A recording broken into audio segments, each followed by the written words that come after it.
Hello, everybody. Welcome to Window Watch, the very last one of the summer. Delight or rejoice, or bemoan at your peril. This is deadline day. No yellow ties in sight, unfortunately. Although I feel like that's gone now, isn't it? It's a bit of a phase. We don't see that even from the television companies anymore. We're here, of course, to speak about Norwich City. We're going to look ahead to their trip to Rotherham a little bit, as well as talking obviously about all of the events that are unfolding today. I'm kind of Southwell, joined by Samuel Seaman to give you an indication of where we are. It's 12:18 on Friday, the 1st of September. The window closes at 11 o'clock this evening. I fear we are going to be up for most of it and involved for most of it, which is quite a rarity actually for Norwich City.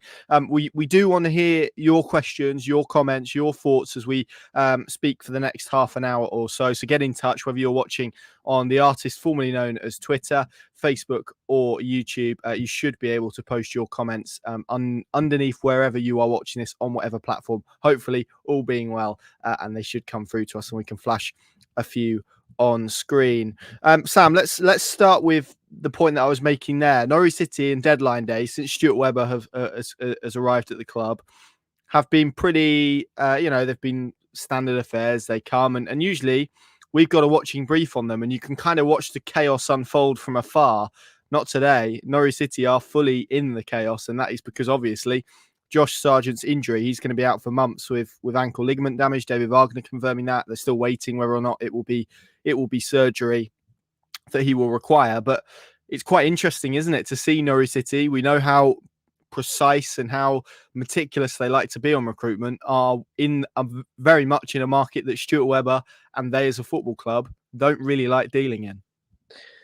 Yeah, and I think it shows how much football can change and how quickly things can change in the transfer market. It's a bit of a cliche and we hear it all the time, but that's definitely the case. And what's happened today and in the last few days, I think had Sargent been out for a matter of weeks, it might have been a situation where Norwich would have felt they were able to muddle through with Adamida and Ashley Barnes and some other players that I think Wagner sees as sort of emergency options up front. But with that diagnosis that it's going to be months, especially given how important Josh Sargent is in that team, I think they've been forced into the market really.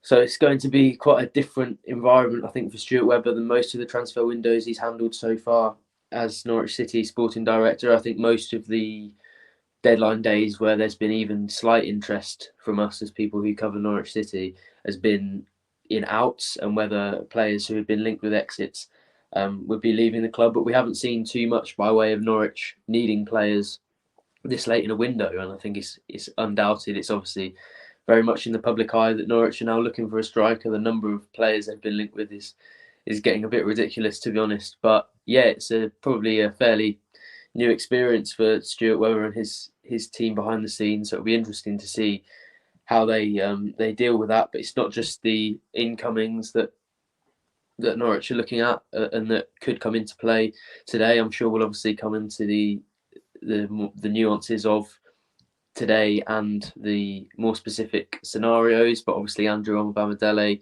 is a potential exit, and that's a name that people will have an eye on as the deadline draws closer. So a lot of plates to be spun by Stuart Webber and his staff today, and that's probably not a position they're used to, but I'm sure it's one they'll back themselves in. They've done deals very quickly before, and if they want to get that striker in that they, I don't want to say desperately need, but they do need quite a lot, then they're going to have to do things quickly. Yes, which leads us to where we are at this moment in time. Obviously, to give you a timeline of events, not that I'm sure any of you guys will need it. Sargent injured on Saturday. Norwich, very much the messaging from David Wagner immediately after that game was they didn't need another. They wouldn't head into the market. I think given perhaps what they've learned over the last few days, obviously still waiting for that final picture, which I'm sure they probably have to hand now, has forced them back into the transfer market. That isn't something that they budgeted for, that they accounted for, and that's why it is looking very likely that come 11 o'clock, they will have a striker in the building and it will be a loan deal rather than a permanent deal for all of the reasons that we said. They obviously signed Adam Forshaw last week. They were expecting that signing to be the last of the transfer window, obviously barring maybe an Omobamidele exit, and they've done a lot of work, as we will come to discuss, on replacements for him should that scenario arise. So it's a really interesting predicament that they're in. It's obviously no fault of their own. You can't account for an injury like the one that Josh Sargent has got, such a pivotal player as well, because as we've outlined there, if it was, I don't know, if it was a central midfielder, you could have got on. I think if it was maybe even a wide player, I think they could have got on. Let's say Onel Hernandez was missing for months. I think you could get on with that. But Josh Sargent, the system that they play, it's very difficult to muddle on with too, which leads us to where we are at the moment. Now, obviously, I think we kind of coming back from, I'm trying to think what was the game midweek, Bristol City. It's all merging into one. I've got a cup of tea on the go. It's just caffeine in me at the minute. And adrenaline. That's the main thing till 11 o'clock. We were discussing on the way back about potential options and whether they would go into the market, and if they had to go into the market. It's really fascinating that that's kind of where their conclusion is reached. I think it was probably inevitable, to be completely honest. We spoke about this a little bit on the podcast last week. And one of the first names that emerged was Tom Cannon, which again wasn't particularly surprising. Everton forward, I think he's been wanted by half the Championship. He's literally just signed for Leicester, I believe, a fee of around £7.5 million. There were reports that evening that Norwich had bid £7 million for him. If you know anything about Norwich's finances, that's quite funny, because they're not bidding £7 million for anyone. I think those conversations that they had with Everton were around the loan deal, and as soon as clubs came in on a permanent basis, that kind of took Norwich City out of the discussion. But Tom Cannon was a player that they liked and that they would have been interested in signing on loan if that opportunity would have arisen. The other one is Jamal Lowe. He's someone that was linked yesterday by Sky Sports, I believe. Again, I kind of mapped this out earlier, but the position that we think Norwich are in at the moment is they're waiting for kind of other things to happen. Clubs are going to have to sign players for the various plates that they are spinning to come off. Jamal Lowe isn't someone that Bournemouth will have to replace. He's not even training with their first team squad at the moment. So to me, that kind of indicates maybe where he is on the list. And then obviously the one that's emerged this morning, Sam, is Kiefer Moore, who is also at Bournemouth. This one we kind of get into scenarios about in various different situations, but it feels like, and certainly it's a name that popped up before it was kind of put out there by Alex Crook, I think, of TalkSport, who's I know people have their views on TalkSport, but Alex Crook is usually pretty good when it comes to the South Coast clubs, which is where he's based. I was kind of expecting it to be a name that emerged at some point today. Indeed, it has. But this one, again, seems predicated on Bournemouth signing a replacement before the end of the window. They are interested in Che Adams by the sound of it. I'm sure they've got a few other plates spinning as well. So all of that basically paints the picture. But I think Norwich have a few that they're looking at. Most of them, if not all of them, are dependent on other clubs signing players. So that is basically forcing Norwich City's timeline a little bit out of their hands. So, Sam, let's start with Kiefer Moore. What do you make of him first and foremost as a link? I guess judging from his kind of career profile, where he is, played in the Championship a lot, helped a team get promoted out of the Championship, pretty good at Cardiff, pretty good at Bournemouth, 31 years of age. It feels like a player that kind of fits in with what Norwich City have been trying to do from a recruitment side this summer. Yeah, that's spot on. And that's why I think so many people, even before we started to hear whispers that Norwich might have been interested, were speaking about Moore as a potential candidate, because he is somebody who looks like he'll be available for a loan, hasn't had much game time at Bournemouth, obviously has spent a big portion of his career in the Championship and fits that profile that Norwich like in strikers at the moment. And that's quite a physical one, especially given they're looking for a replacement for Sargent. The fact that he's 6'5" probably brings a level of hold-up play and physicality that they feel they need in that front two. I would say in terms of the size profile, he does match up to Sargent, but athletically maybe not. I think a key part of Sargent's game is his ability to break fast on the counter, and that's why he works so well for Norwich and he can get in behind. That's not so much Moore's game. I know Sargent does still score goals from close range and headers and things like that, but so many of Sargent's goals we see are one-on-ones where he's broken on the counter and sort of longer range strikes, and that's not Moore's game so much. He's going to score in and around the box. He's going to get headers on the end of crosses. And although that's not exactly the same as Sargent, and there are slight differences between them, I still think that could suit David Wagner's system. There's still a lot of creativity coming from the wide areas. Two of their best technical players are Jack Stacey and Dimitris Yunidis in the fullback positions, and they're both good crossers of the ball. So I'm sure Moore would actually enjoy being up front. in this Norwich City team, even if it required a little bit of adaptation. But no two players are exactly the same. And even with Adam Eder coming in as the sort of second choice striker, Norwich are going to have to adapt slightly. So whichever player Norwich bring in, if they manage to do one before the deadline comes in, they will be slightly different to Sargent, and it will require either adaptation from them to get used to Wagner's system, or slight adaptation from the rest of the players to provide the sort of service they need. And I think Moore definitely fits into that box, but he's not too far away from it. I've seen some names linked that I just didn't feel were ever really plausible, because they were just so different from Sargent. And even though there will be good strikers on the market, they're looking for somebody who can fit straight into that profile and will work tactically for Wagner. So I think whichever player Norwich bring in, they will feel that he can, in a way, replace Sargent. Maybe not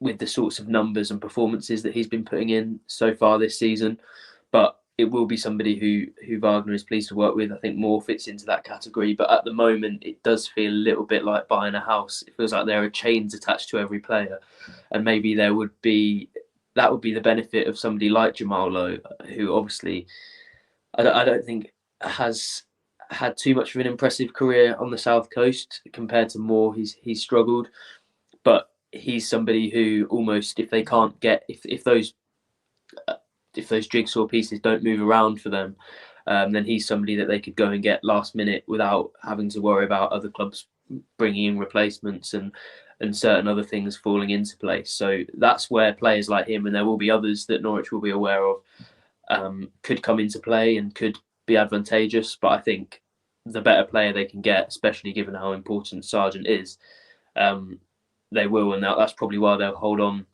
until they can't possibly hold on any longer, because they will want that player that can come in and fit that profile and contribute to Norwich City in the Championship as much as possible. But yeah, as you say, quite a complex situation with Moore. Bournemouth look like they might have quite a busy day today. So yeah, that'll be an interesting one to follow. Yes, it will. I think it would make a lot of sense for a lot of reasons, wouldn't it? I know that Kiefer Moore is big friends with Jack Stacey as well, so there's that connection. Other clubs in for Kiefer Moore as well. Cardiff, I think, have been monitoring a potential reunion for him to bring him back to the club he was at prior to joining Bournemouth. But Errol Bullets, their manager, saying that a deal would be pretty difficult to do for them. Basically, as I kind of understand it, having spoken to somebody who covers Cardiff, they don't have a lot of money, if any money, to spend. I think there's maybe a possible embargo situation, and they're trying to navigate various ways around that. So probably not particularly easy for them to do if there was any kind of fee involved with it. But I would imagine there'll be other suitors as well watching him. And worth reiterating as well, Norwich will have other options and other plates spinning. You kind of referenced Jamal Lowe there. I'm sure they've got multiple that they are weighing up. So we will see on that front. But Sam, I guess given Sargent's situation, it probably lends us to talk about the type of deal. We've already said that Norwich are looking for a loan. That seems to be, unless something dramatically changes, and we've kind of mapped out why financially that is where they are. Wasn't something that they were planning for within their budget. So they've perhaps probably, I would imagine, had to be quite creative with how they've found some funds to even get into a stage where a deal was possible. A loan deal rather than the permanent also probably makes sense because of Sargent. If it is months, and it is going to be months, and we're not talking about him being out for a prolonged period of time in terms of like he's not out for the season or he's not out for a year. He's going to be out for a prolonged period, but not certainly those levels. Norwich signing a loan player probably covers them off, doesn't it, in that regard as well? Yeah, I think that's the most sensible way of doing things. We know Wagner likes to work with a smaller squad, and you can tell by the fact that he starts two strikers and only went with three going into the season, and that was a number they were comfortable with had Sargent not been injured.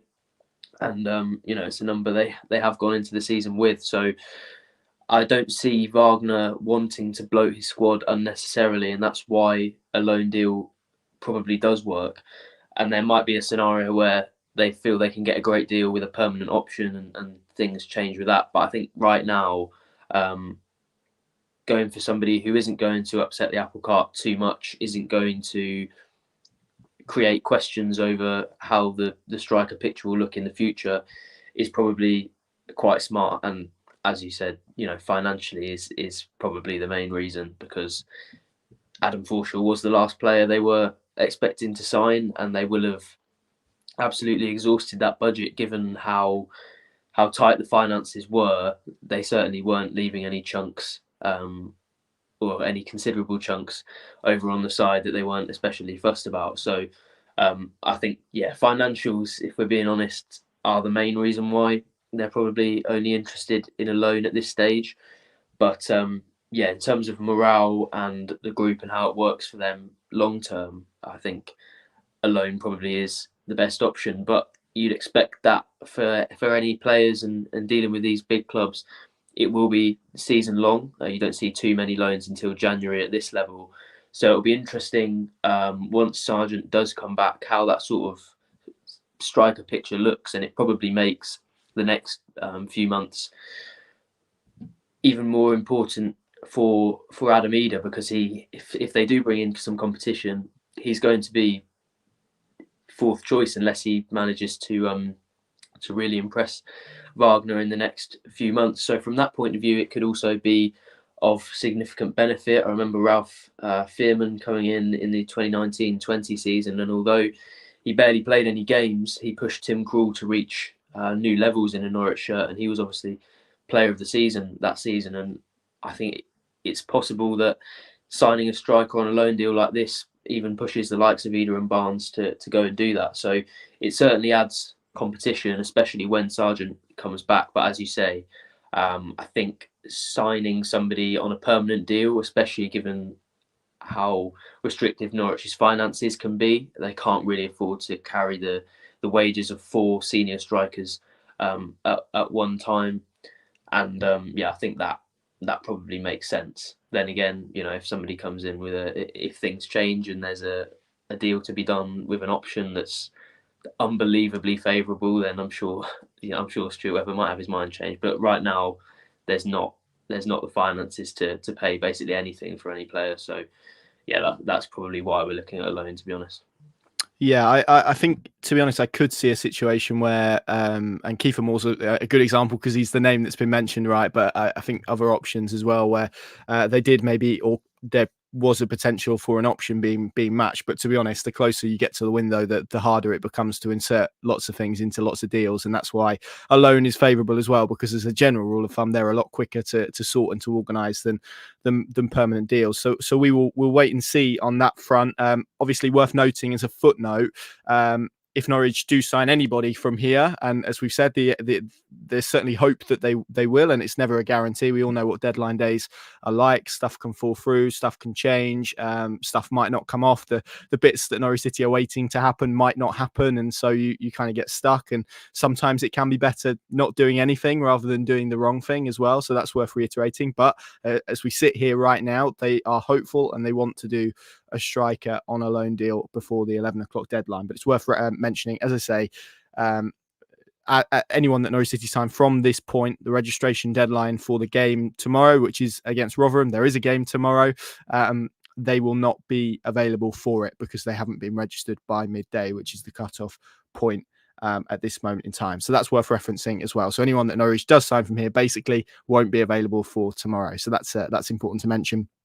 Let's shift away. Actually, I'll answer this one because we've had a few questions about Jan Kuča, who was linked earlier in the week. Some reports in Czech Republic linking him. He's the Slavia Prague striker. No interest on that one. I think that was a very creative agent, should we say, maybe pulling various strands of Norwich needing a striker and linking a striker, which you see a lot at this stage of the window, and various games being played by various people. But no, he's not an option for Norwich City as we understand it. Let's move on to outgoings, and we will take some of your questions. I can see they're absolutely flooding in. We will come back to them probably in the second half of the show and dissect them in a little bit more detail. We obviously want to hear your thoughts as well on the striker hunt. What do you think of Kiefer Moore?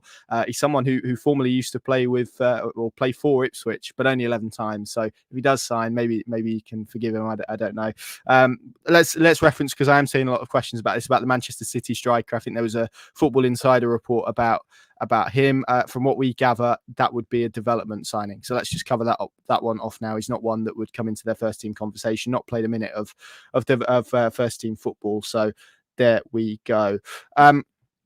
Let's move on then. You reference Andrew Omobamidele. Outgoings, as we've said, I think we're probably expecting it to be quite quiet on that front. Possibility of a Jadon Warner, Jonathan Tompkinson type loan, but I think it would be one or the other. It wouldn't be both at this stage. Obviously, which probably leads us nicely onto a more general debate about the centre-backs and on Andrew Omobamidele himself, who Stuart Webber sat down with us, when would that have been, late May, and said that there was a possibility, strong possibility, that he would leave the football club at the window. By the end of the window, sorry. He's not someone who's departed as of yet. He's not played a whole lot of championship football as of yet. He's been behind Ben Gibson and Shane Duffy. As a result of that lack of football, he's kind of found himself out of the Republic of Ireland squad. He didn't make the cut. Shane Duffy did, and when asked about it, Kenny basically said that was the reason he wasn't included. So that's interesting as well. There's been a lot of chatter about him throughout the window, but probably nothing really materializing.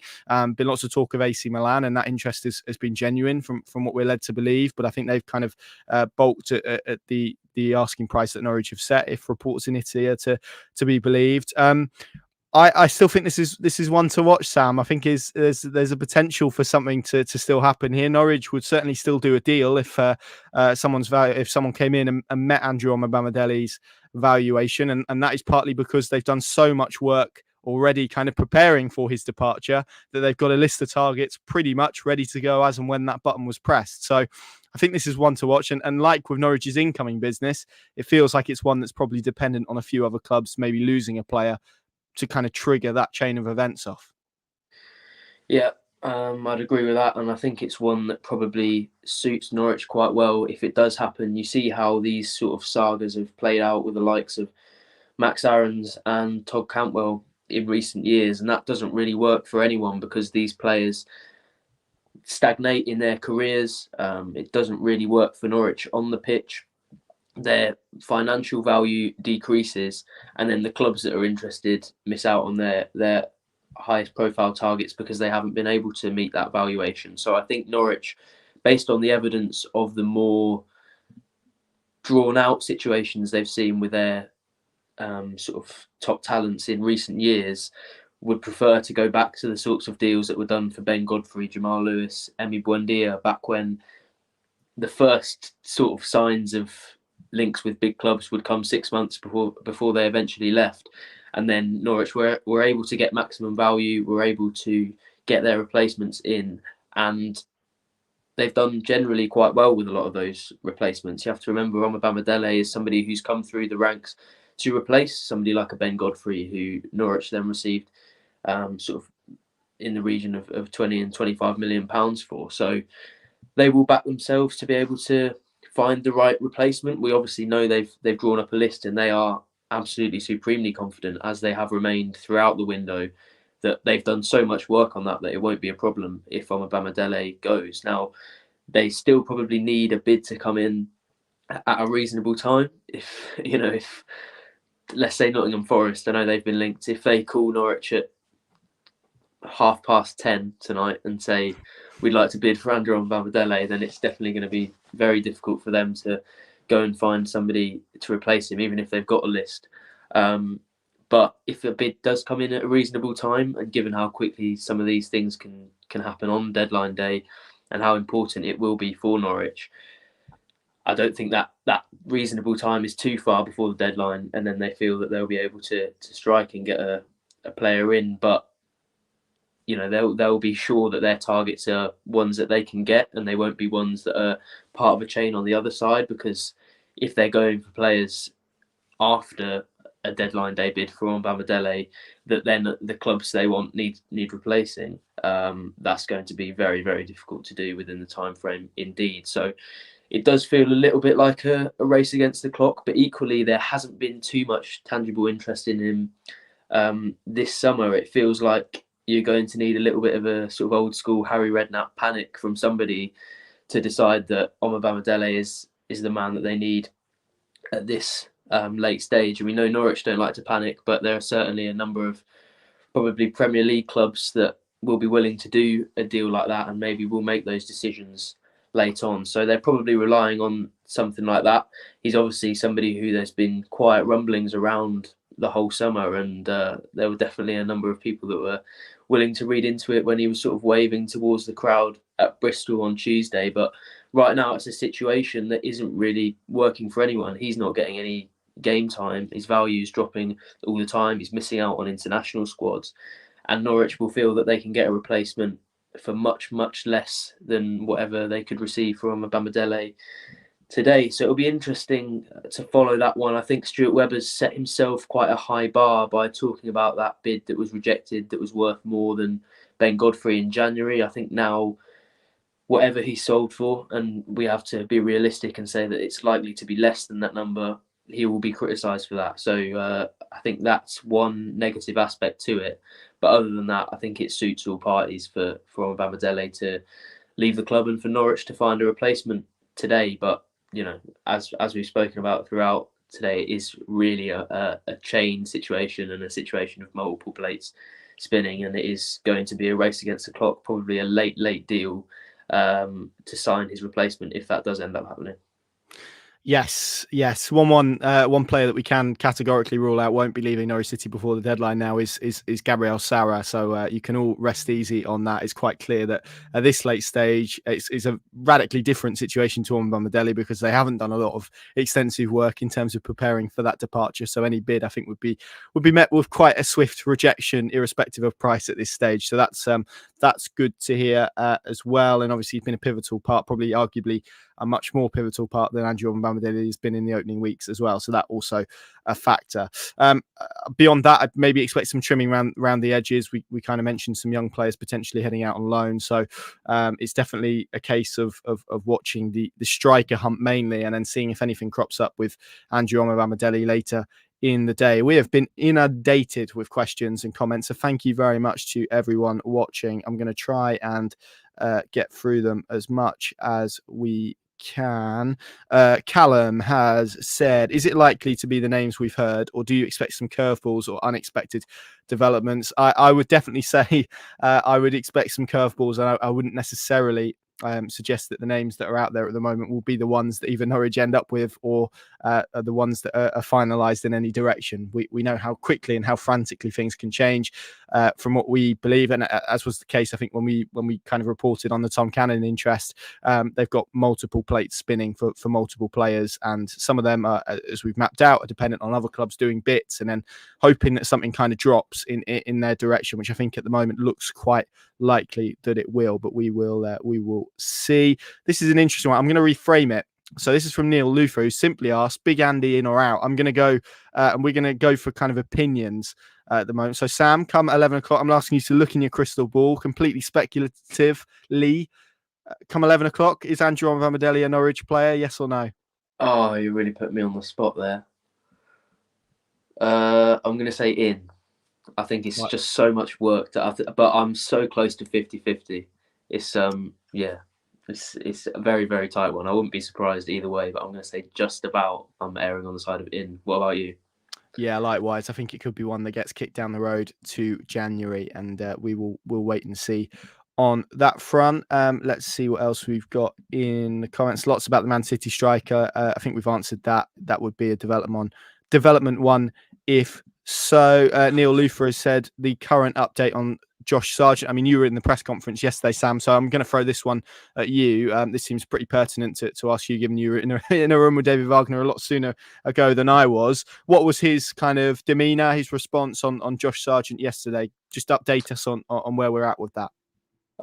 Similar situation to the one it was at Bristol City, to be honest. It feels like a bit of a farce how it's dragging out now. I think we would have done 5 press conferences by the time we get to an actual definitive answer on how long Sargent's going to be out. But he saw a specialist in London yesterday, a consultant, and Wagner said in that press conference that he expected the results from that in 6 to 12 hours. So we're expecting an update after the Rotherham game tomorrow. So I'm sure most people will be looking up Norwich City news at that time to find out how the game's gone anyway. But if you're not, probably around our channel, sort of 6 o'clock, 7 o'clock time, there should be a definitive timeline for Josh Sargent, but it remains a situation of months rather than weeks.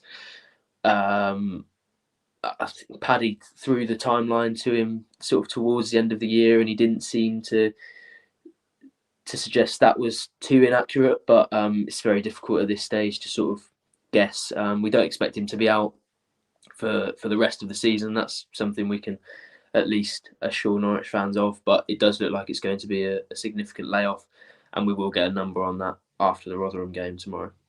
Yeah, and I would probably suggest as well, if you're in the market for a striker, it's probably not too I'm trying to word this in the right way. It's probably quite clever not to show your complete hand, is what I would argue is probably why David Wagner's being quite coy, both on the timeline and extent of Josh Sargent's injury, and also obviously talking about how happy he is with his squad at the moment. He did that before Adam Forshaw's arrival. It's been a pretty set position. I remember standing opposite him in Austria and him saying that he felt that was pretty much them done, but look, circumstances change and things change as well. And this is a late foray that Norwich City weren't expecting to make.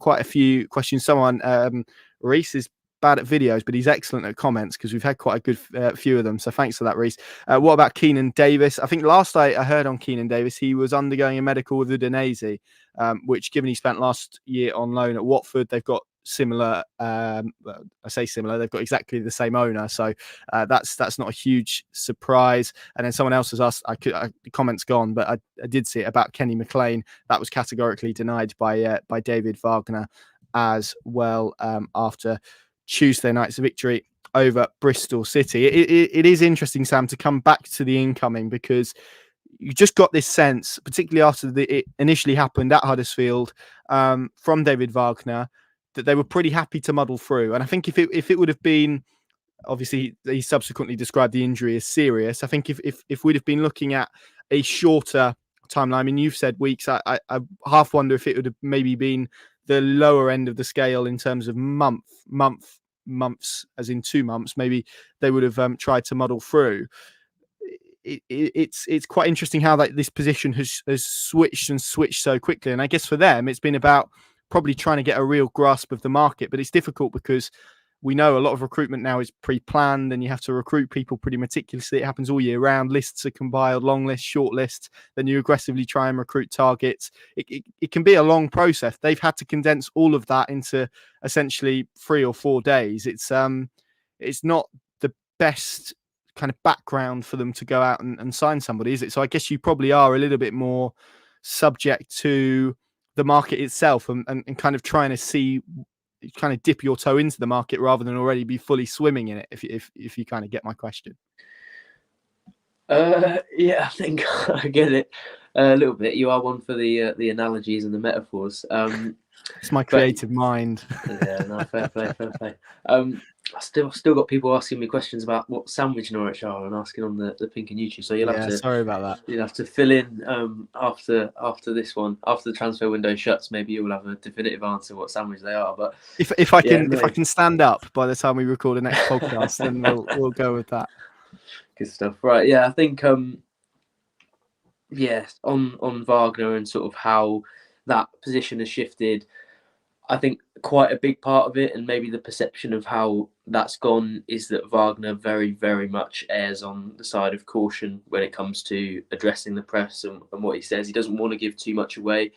I think anybody who's watched our video of that press conference yesterday will and saw Paddy trying to squeeze any sort of quotes out of him about how the day might unfold today will know that he's somebody who doesn't like to give too much away. And as you referenced earlier, it's definitely not a good negotiating position.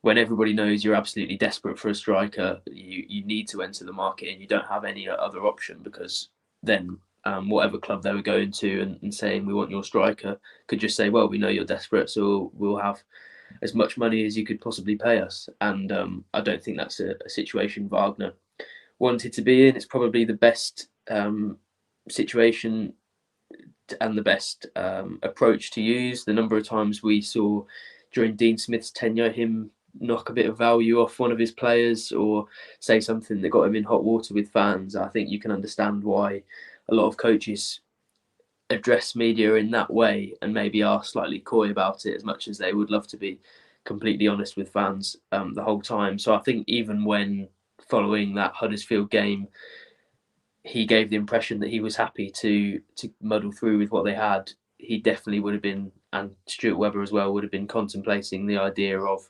entering the market. So it's probably been quite a fluid situation. I imagine they made the decision quite quickly. Obviously, we were sat quite near Stuart Webber at that Huddersfield game, and rather than heading back into the sort of corporate areas that the rest of Norwich City's board did after that game, he headed straight down to the Norwich City medical department, presumably to find out what that situation was with Sargent. So they would have known as soon as he limped off the pitch that they had a decision to make. They would have been considering this possibility the whole time, but it wouldn't have been smart of Wagner, especially early on when they probably didn't know what the course of action was going to be, to come out and say, yeah, we're desperate for a striker. We can throw any money at it, because that just wouldn't have helped them in negotiations, and it might have ruled out two or three of these strikers that they're considering financially. So I'm not sure it maybe has been as much of a U-turn as it might appear, just based if you just take everything at face value. But I do agree with you that they are maybe going at it slightly more cautiously than just going straight into the market. They desperately need someone. I think it's probably the right approach, especially given the start to the season they've had, to go in and do it quite softly and try and consider their options with it and be careful with it. I think had they lost 5 games so far this season, but Josh Sargent had scored in every one of them, then it might have been panic stations and they might have been considering their options. But they've seen good performances from pretty much every player in that squad so far this season, including Adam Eder. To be fair to him, he's impressed so far. Scored a very important goal against Hull, and then had a fantastic second half against Huddersfield. So I think that's probably filled them with a little bit more confidence and given them the right to be a bit more cautious in the transfer market. But yeah, make no doubt about it, they definitely want the striker, and I think it could have quite a significant bearing on the season for them. Yeah, it's the type of thing, isn't it, that can derail a club, and that's why it's so important that the recruitment aspect of this is done well. And I guess that's why Norwich are trying to weigh up their options. And also, I think as a club at this stage, it's so easy on deadline day to react to stuff and for something to pop up and just do it. I think to be a bit more considered with it is definitely the way to go. And to be fair, is kind of a theme of how they've done recruitment. Whether you disagree with how a signing has done after they've been brought in or not, there has always been a lot of thought and consideration being put into whether or not they press the button or not. So that's an interesting one. Before we move on to very briefly talk about Rotherham, there is a game tomorrow. It's going to be frazzled at that point, I think. I'm going to do what we did with Andrew Ramadelli for a striker. So Sam, come 11:02, 11:01 tonight, will Norwich City have a new striker in the building? What's your gut feeling telling you? Yes, it's weird for me to be this positive, but I'm going to say yes, and I'm going to ask you the same question. I agree. I think they will, and it wouldn't surprise me, as I've said, if the name of who it is not out there as of yet. I think there's a few options. So let's see what happens in that time. Before we do head to the game, and it's away from transfers, but I did want to bring it up. You may have missed this in all the deadline day furore this morning, but Jonathan Rowe has earned a call up to the England under-20 squad, which I think he can consider himself quite unlucky that he hasn't made the under-21 squad off the basis of how he started. But I understand it's a relatively small sample size at the moment, so to look at him in the 20 squad probably makes quite a bit of sense. This call up encapsulates what's been a really positive start for him, Sam, to the season. I'd be shocked if he doesn't end up with some sort of award based on what he's done in August. Yeah, I mean, let's talk about John Rowe again. Feels like he's kind of writing his own headlines at the moment. But England under-20s call up. It's another sign of just how quickly his star is rising at Norwich City. It's absolutely unbelievable to think that at the start of last month he hadn't started a senior game in his career, and now he's going off to play for the England under-20s. I do agree with you that it feels maybe slightly harsh based on form, at least, that he's not in that under-21s group. And when we learned it was going to be the 20s, I think it was a bit of it was a slight disappointment, given the fact that he probably was considered by Lee Carsley in the under-21s group. But yeah, overall, it just speaks to what an unbelievable month he's had, and he's come from not from nowhere, because he's somebody who Wagner and his staff were talking about as somebody they felt could really make a significant impact when they arrived at the club.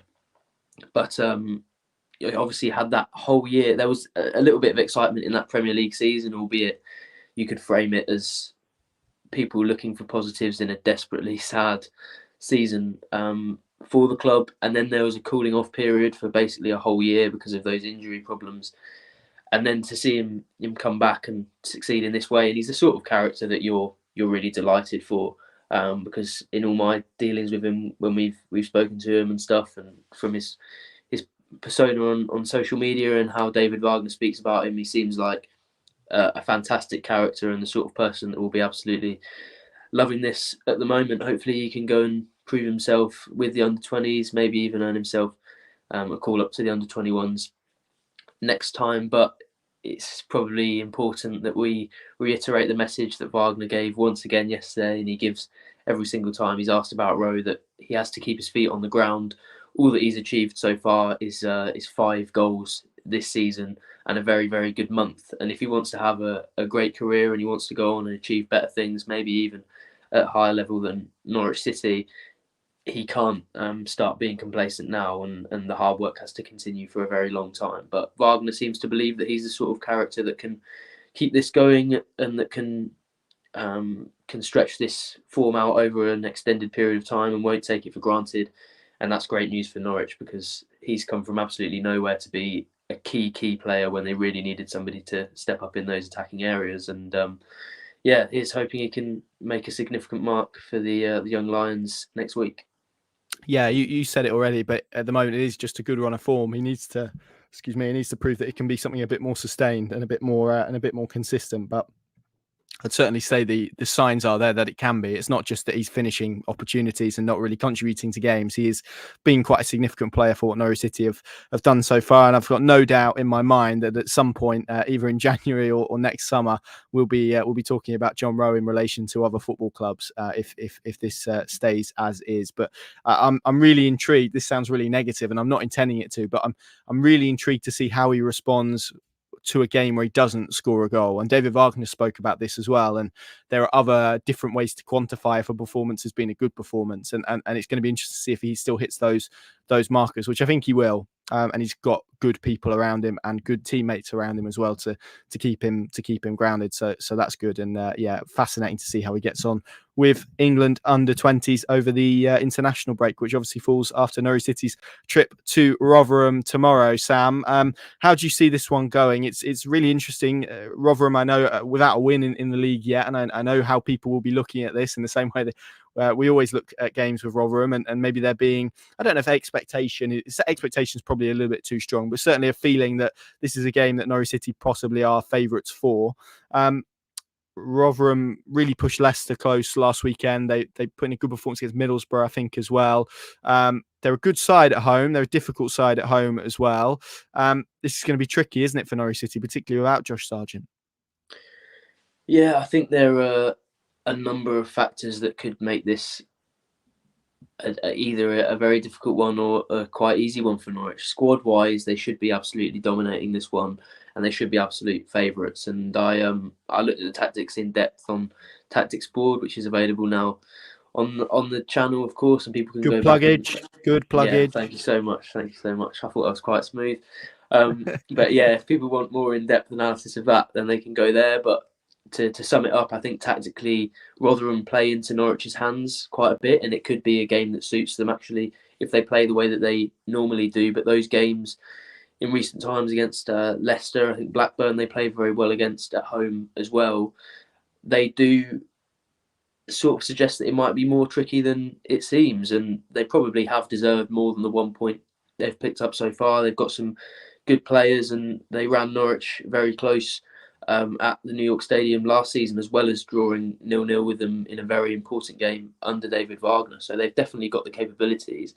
They're a team that, contrary to what their start might suggest on paper, will be competitive. There's no way they're going to be doing a sort of Blackpool from last season or anything like that.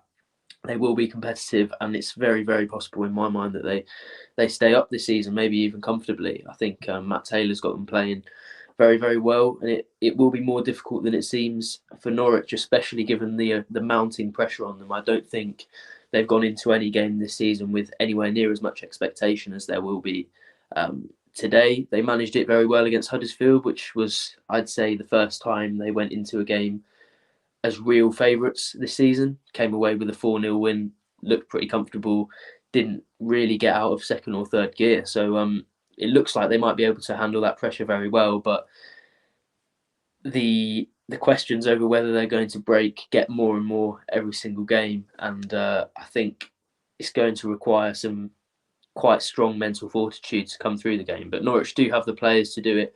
They should have the system to do it. And even without Josh Sargent, they go to the New York Stadium as very big favourites. How about you? How do you see it as a slightly more complex one than it appears?